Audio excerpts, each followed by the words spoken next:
প্রিয় দর্শক, আপনাদের শুভেচ্ছা জানিয়ে universal medical college and hospital আজকের সংবাদপত্র শুরু করছি। আমি মীর মাসরুর জামান। সংবাদপত্রের শিরোনামগুলোকে ঘিরে চলমান পরিস্থিতি নিয়ে আলোচনা নিয়মিত আয়োজনে আজ আমাদের সঙ্গে রয়েছেন সুশাসনের জন্য নাগরিক সুজনের সম্পাদক ডক্টর বদিউল আলম মজুমদার। আমরা স্বাগত জানাচ্ছি আপনাকে আমাদের মধ্যে। তো অনুষ্ঠানের রীতি অনুযায়ী সংবাদপত্রের শিরোনামগুলো দেখে নিচ্ছি, তারপর আলোচনা শুরু করছি। দৈনিক ইত্তেফাক, গ্যাসের দাম বাড়ল, গড়ে প্রায় 23% মূল্য বৃদ্ধি, 1 মার্চ ও 1 জুন থেকে কার্যকর। বাংলাদেশ প্রতিদিন, প্রধানমন্ত্রীর ভারত সফর এপ্রিলের প্রথম সপ্তাহে, ঢাকায় ব্যস্ততা ভারতীয় পররাষ্ট্র সচিব জয়শঙ্করের, নতুন ইসির সামনে নির্বাচনী পরীক্ষা। মানব জমিন, রামপালকে কেন্দ্র করে বিএনপির আন্দোলনের প্রস্তুতি। আমাদের সময়, কাদেরের উঠান খুঁড়ে উদ্ধার খুনে ব্যবহৃত পিস্তল, পাসপোর্ট জব্দ, কিলার রানা গ্রেপ্তার। এমপি লিটনের উপর বিরক্ত ছিলেন কাদের। সকালের খবর, কাদের খানের বাড়ি থেকে পিস্তল ও গুলি উদ্ধার, এমপি লিটন হত্যা। জয় জয় দিন, কানাডার রায়ের পেছনে চক্রান্ত দেখছে বিএনপি। মানব কণ্ঠ, জেল ও কোর্টের মধ্যে ভিডিও কনফারেন্স হবে, কারাগারে মাদক ঠেকাতে বডি স্ক্যান ও মেশিন কেনা হবে, কারা মহাপরিদর্শক। দৈনিক ইনকিলাব, কানাডা আদালতে বিএনপি সন্ত্রাসী দল, রাজনৈতিক অঙ্গনে তোলপাড়। ভোরের কাগজ, কানাডার ফেডারেল কোর্টের রায়, আওয়ামী লীগ বৈশ্বিকভাবে প্রমাণিত বিএনপি সন্ত্রাসী দল, বিএনপি এই রায় সরকারের সাজানো নাটক। আমাদের অর্থনীতি, খালেদা জিয়া ও বিএনপি নেতাদের পাশাপাশি 21শে ফেব্রুয়ারিতে আরো অনেকেই বেদিতে উঠেছিলেন। দৈনিক দিনকাল, আওয়ামী লীগের আমলে গ্যাসের দাম 5 গুণ বেড়েছে। বণিক বার্তা, প্রধানমন্ত্রীর ভারত সফর এপ্রিলে। দৈনিক সংগ্রাম, আটকে দেয়া হলো বিমানবন্দরে, শফিক রেহমান লন্ডন যেতে পারেননি। দৈনিক করতোয়া, রোববার বড়ই গ্রাস সূর্যগ্রহণ। The independent, 48% surge in household gas prices. Daily Observer, BNP terms Canada court verdict mockery.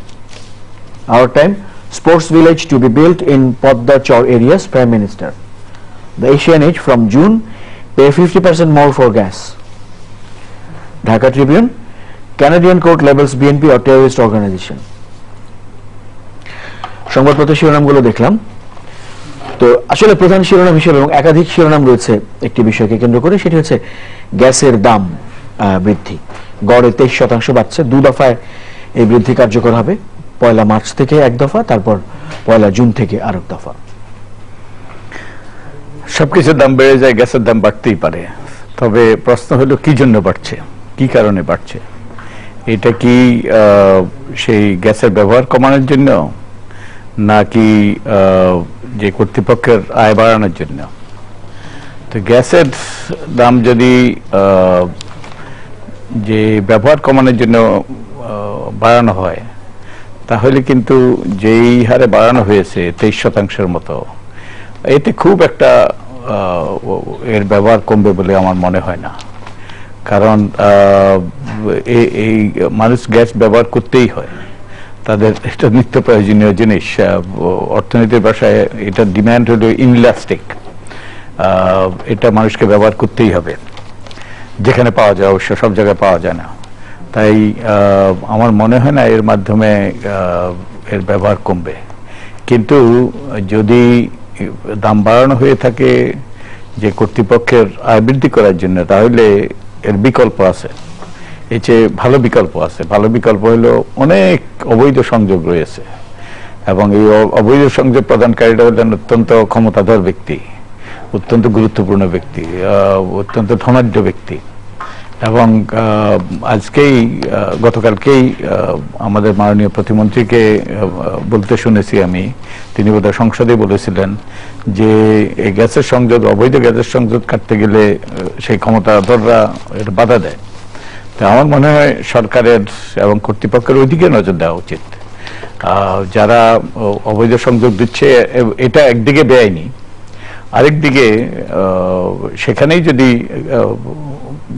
তারা যদি অবৈধ সংযোগের পরিবর্তে বৈধ সংযোগ দিতে পারে তাহলে সেখানে সেই কর্তৃপক্ষের কোম্পানির আয় অনেক বেড়ে যাবে। তো আমি মনে করি সেদিকে তাদের নজর দেওয়া দরকার। আর এছাড়াও দুর্নীতি দুর্বৃত্তায়ন তো আছেই, দুর্নীতি আছে দুর্ভাগ্যবশত আমাদের এই সব প্রতিষ্ঠানেই। তো এখন তারা সেদিকেও নজর দেওয়া দরকার। তারা ভোক্তার উপর আরো চাপ সৃষ্টি না করে ভোক্তার উপর আরো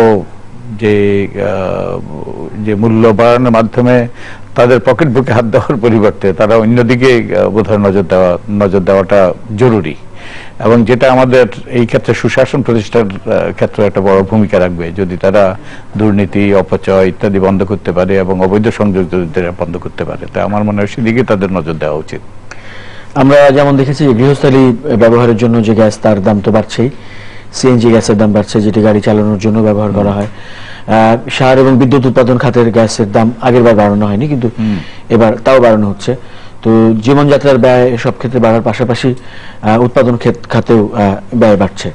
হ্যাঁ, এগুলোর এই সব কিছুই একদিকে তো ভোক্তারা সেই বেশি প্রত্যেক ইউনিটের জন্য বেশি দাম দেবে, শুধু তাই নয় এর প্রভাব পড়বে অন্যান্য ক্ষেত্রেও।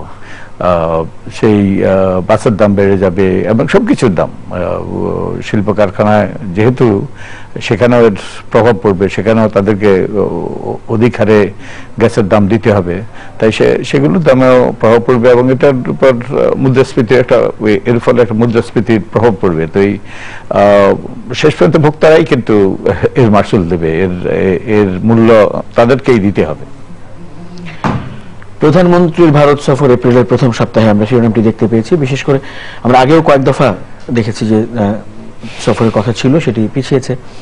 ভারতের পররাষ্ট্র সচিব জয়শঙ্কর এসেছেন এবং আমরা আগেই দেখছিলাম যে জয়শঙ্করের সফরের একটি বড় উদ্দেশ্য ছিল এই সফরসূচিটি চূড়ান্ত করা। তো যেটি মূল আলোচনার বিষয়বস্তু ছিল তিস্তার পানি বন্টন চুক্তির বিষয় এবং গঙ্গা বাঁধ চুক্তি, এই সমস্ত বিষয় কি অগ্রগতি হয় সেটি দেখার একটি আগ্রহের জায়গা ছিল।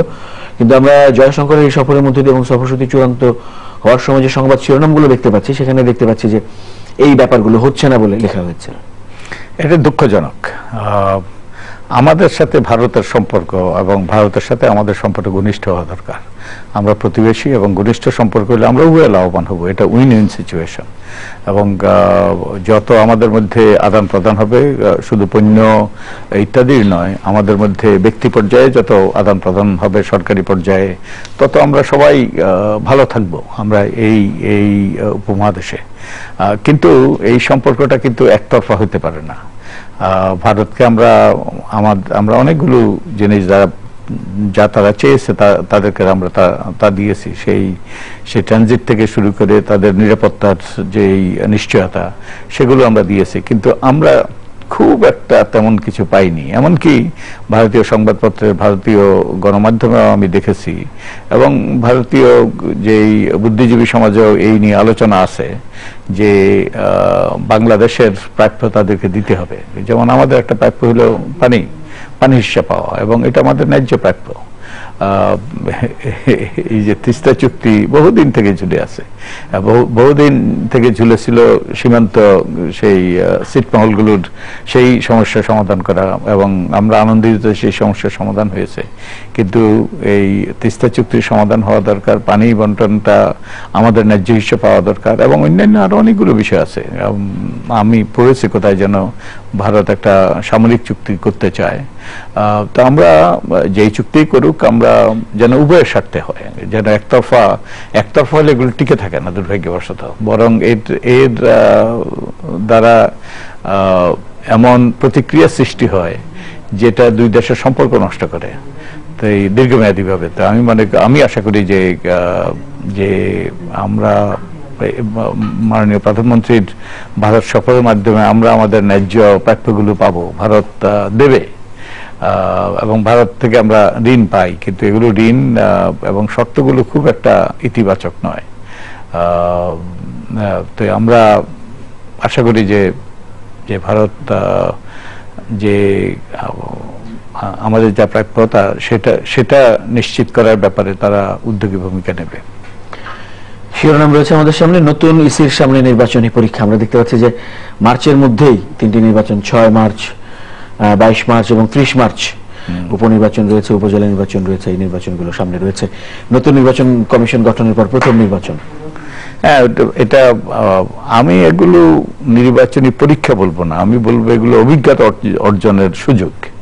কারণ এগুলো খুব একটা গুরুত্বপূর্ণ নির্বাচন নয়, এবং এইসব নির্বাচনে সরকার পরিবর্তন হবে না, এবং সবারই আগ্রহ থাকবে, বিশেষত সরকারের পক্ষ থেকে আগ্রহ থাকবে এই নির্বাচনগুলো যাতে কোনো রকম সমস্যা ছাড়া সম্পন্ন হয়, কোনো রকম কারচুপি যেন না হয়, কোনো রকম বাড়াবাড়ি যেন না হয়।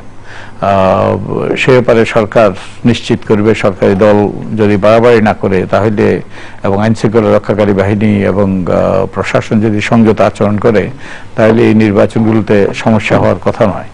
এবং তাই এটা আমার মনে হয় না এটা বিরাট চ্যালেঞ্জ ইসির জন্য। তবে চ্যালেঞ্জ হবে জাতীয় নির্বাচন, তখনই বোঝা যাবে যে সত্যিকার অর্থে তারা সুষ্ঠু নিরপেক্ষ নির্বাচন করতে পারবে কিনা। তো এই নির্বাচন কমিশন ক্ষমতা দায়িত্ব গ্রহণের পর তারা সুস্পষ্ট হয়ে বলেছেন, আমাদের প্রধান নির্বাচন কমিশনার, যিনি একজন সজ্জন ব্যক্তি বলে আমি জানি, তিনি সুস্পষ্ট হয়ে বলেছেন যে তারা সংবিধান অনুযায়ী কার্যক্রম পরিচালনা করবেন, তারা সুষ্ঠু নিরপেক্ষ নির্বাচন নিশ্চিত করবেন। তো আমি আশা করি তারা সফল হবেন, এবং আমি আশা করি সকল দেশবাসী, সকল রাজনৈতিক দলগুলো তাদেরকে সহায়তা করবে, এবং আমরা তাদেরকে সহায়তা করতে আগ্রহী, এবং তাদের স্বার্থে, আমাদের সকলের স্বার্থে, পুরো জাতির স্বার্থেই তাদের সফলতা অত্যন্ত গুরুত্বপূর্ণ। তো আমার শুভকামনা রইল তাদের প্রতি। নির্বাচনের খবরের মধ্যে গাইবান্ধা উপনির্বাচনের খবর রয়েছে। আমরা দেখেছি যে গাইবান্ধার সাবেক সংসদ সদস্য মঞ্জুরুল ইসলাম লিটন, তিনি হত্যাকাণ্ডের শিকার হয়েছেন, এবং সেই হত্যার অভিযোগে আরেকজন সেই আসনের সাবেক এমপি, জাতীয় পার্টির থেকে নির্বাচিত আব্দুল কাদের খান, তাকে গ্রেফতার করা হয়েছে। তার বাড়ি থেকে অস্ত্র উদ্ধারের সংবাদ শিরোনাম রয়েছে আজকের সংবাদপত্রে। এগুলো চাঞ্চল্যকর। এগুলো একজন সংসদ হওয়ার জন্য আরেকজন সংসদকে হত্যা করা, এটা গুরুতর অপরাধ এবং গুরুতর অভিযোগ। এবং আমরা মনে রাখা দরকার, এটা এখনো অভিযোগ, এটা এখনো প্রমাণিত হয়নি। আমরা যে এটা তো একটা চাঞ্চল্যকর বিষয়, এই রকম সচরাচর ঘটে না। রাজনৈতিক হত্যাকাণ্ড ঘটে, কিন্তু এই রকম সাধারণত ঘটনা। এবং যে ভদ্রলোকের বিরুদ্ধে অভিযোগ, সেই ভদ্রলোক একজন পেশাজীবী, একজন ডাক্তার, যে চিকিৎসক, সাবেক সেনা কর্মকর্তা এবং সংসদ সদস্য, এবং অবসরপ্রাপ্ত সেনা কর্মকর্তা, সাবেক সংসদ সদস্য।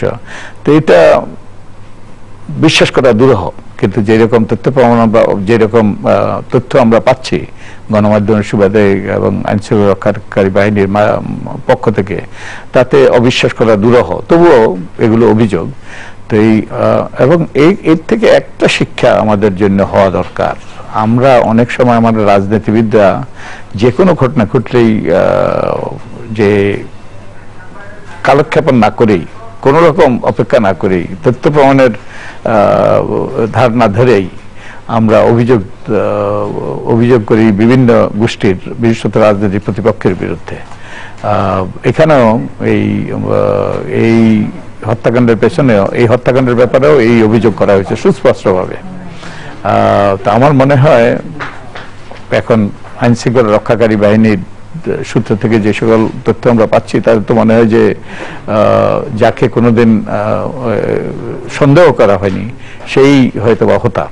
তো এখন আমাদের আশা করি যে আমাদের রাজনৈতিক নেতৃবৃন্দ সংযত হবেন ভবিষ্যতে, এবং সংযত আচরণ করাটা অত্যন্ত গুরুত্বপূর্ণ।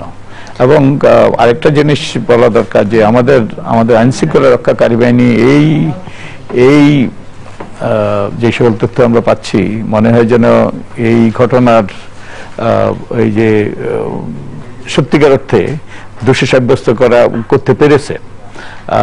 এবং তো এর থেকে সুস্পষ্ট যে আমাদের আইনশৃঙ্খলা রক্ষাকারী বাহিনী ইচ্ছা করলে তাদের ক্ষমতা আছে এই সকল বিভিন্ন রকমের অপরাধ এগুলো সমাধান করা। অনেক ধন্যবাদ আজকে সময় দেওয়ার জন্য এবং আলোচনা করার জন্য। প্রিয় দর্শক, আপনাদেরও ধন্যবাদ আমাদের সঙ্গে